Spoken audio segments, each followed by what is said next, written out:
ating kinder.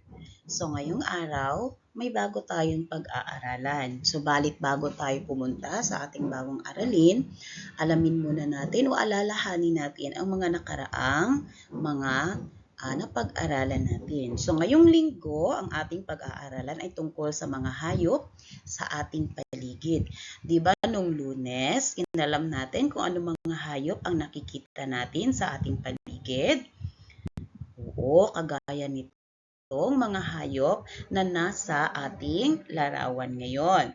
So may iba't ibang hayop tayo sa ating paligid. Unang-una, meron tayong tingnan po kung anong mga larawan ang nakikita ninyo dyan sa inyong TV screen or sa inyong screen. Meron tayong ibon. Anong mga hayop ang nakikita dyan sa ilalim, sa lupa nakatira? Okay, very good. Meron tayong 4 dyan. Okay po, merong manok, opo, pusa, aso at saka baboy. Sa tubig naman, kung makikita ninyo, merong may mga isda, may malalaki at maliliit na isda. Meron ding pagong. So, ang pagong nakatira, pwede siya sa tubig, pwede din siya sa lupa. Meron ding palaka. So, ngayon naman, ating alamin kung ano-ano ang mga pangangailangan ng ating mga hayop. Pwede namang hayop na inaalagaan sa bahay, pwede ding mga hayop na nakikita sa farm or doon sa bukid. So kung anong mga hayop ang pwedeng makita natin sa bukid? Pwede yung kalabaw, kabayo, opo, at saka kambing. So, pwede ang kambing sa bukid, pero dito sa bawing, marami tayong ditong kambing. At saka yung kabayo. Sabi nga ni Fritz, may kabayo sila. Okay? So, ngayon, alamin natin saan nakatira. Diba? Mayroon tayong 4 na pwedeng tirahan ng mga hayop. Una-una.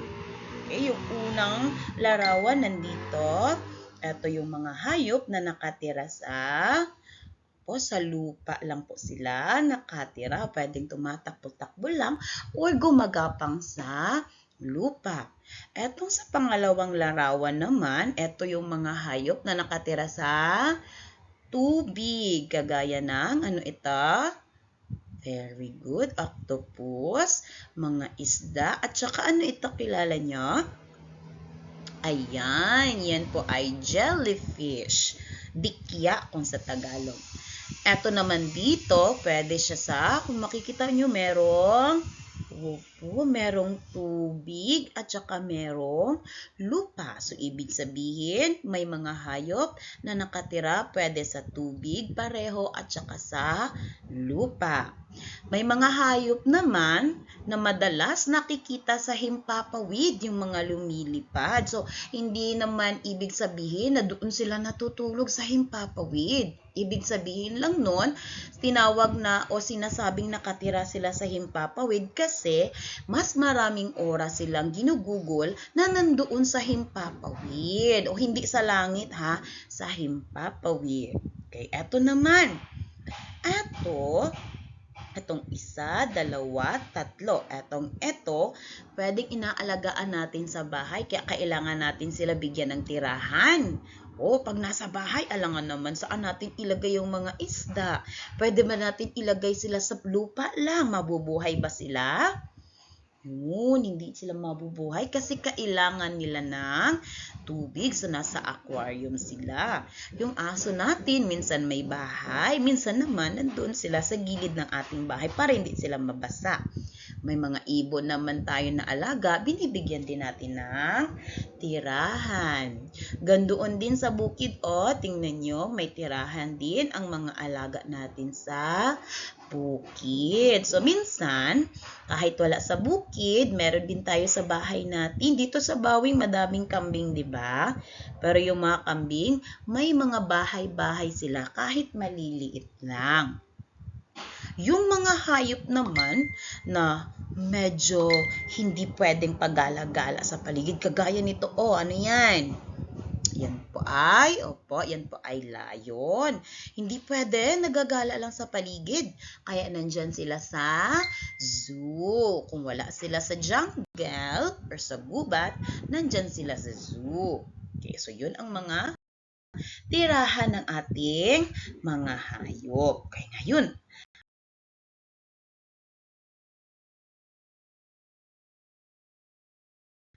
alamin natin yung tatlong kailangan ng mga hayop. Madami silang kailangan, pero ito yung tatlong pinakakailangan nila para mabuhay. Diba naturo na ito ni teacher? Una ay, ano gani ito? Okay, ito ay, very good, pagkain. So, iba't ibang hayop, may iba't ibang uri ng pagkain ang pinapakain sa kanila. Kagaya nito, itong baka. Anong kinakain ng baka? Yan. Pwede pa pakainin ang baka ng isda? Hindi pwede, no? O tingnan nyo ito si Kuting, siya ang kumakain ng isda. O minsan, niluluto pa natin ng isda bago kainin ni Kuting. Meron din silang kailangan na isa pa. Ito ang tubig. Dapat painumin ng tubig araw-araw ang mga alaga. Pagkatapos kumain, kailangan nila ng tubig. At ang pangatlo ay ang kanilang tirahan. Ngayon, may sasagutan kayo. Okay. Ito ngayon yun. Ito yung activity sheet na pinadala ko kay mama ninyo. Or kung hindi pa po kayo nakakuha, pwede po kunin dito sa school. So nakikita dito sa unang hanay. Okay, tingnan ninyo. Ano ito? Anong hayop ito? Magaling. Very good po. Ito, ano ito? Aso. Ito naman ay very good, kambing. Ito, kagaling, nakikinig. Opo, ito po ay manok. So, mayroong pwedeng lalaki na manok, pwedeng babae na manok. Pero dito sa halimbawa ni teacher, ano itong manok na ito? Lalaki o babae? Yan. Opo, lalaki po yan. Tapos, ito ay paru-paro. Kaganda ng paru-paro. Ito ang gagawin ninyo. Guguhitan ninyo, halimbawa, ito, magdo-drawing si teacher, halimbawa Halimbawa, itong si Muning o ang pusa. Ano ba ang kinakain ng pusa? Very good. So, kinakain ng pusa ay, pwedeng isda. Guhitan ninyo, papunta doon sa isda. Okay po? Pwede ba ganito ang pagsagot? Ganyan pagsagot?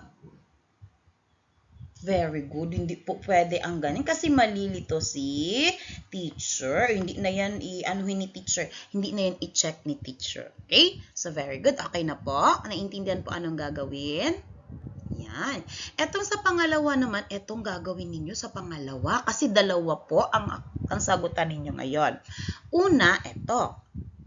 Sabi dito, pick up 13 small dried leaves outside your house. So, kukuha daw kayo ng 13. 13 bilangin ninyo.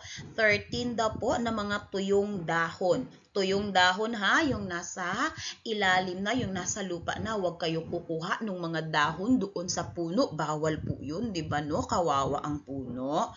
Yung mga dahon na nalaglag na, yung tuyo. Okay? Yung dried, ibig sabihin, tuyo hindi yung bago pa na dahon. Maliliit lang po. 13 po. Idikit ninyo dito sa box.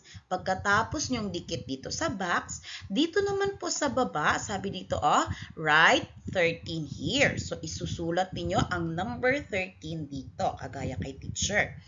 1 at saka 3. Yan ang 13. Tapos, dito naman ulit, 1 at saka 3. Another 1 at saka 3. So, pag gusto kayo kung ilan ang isulat ninyo dito, kung ilan ang magkasya na number 13. Maliwanag po? Okay, thank you very much. So, wala pa po nakakuha ng worksheet, pwede nyo po kunin sa school. Hanggang hapon po si teacher, hanggang 4:30. Huwag kalimutan ng picture at saka video ng inyong paggawa. Okay, paalam!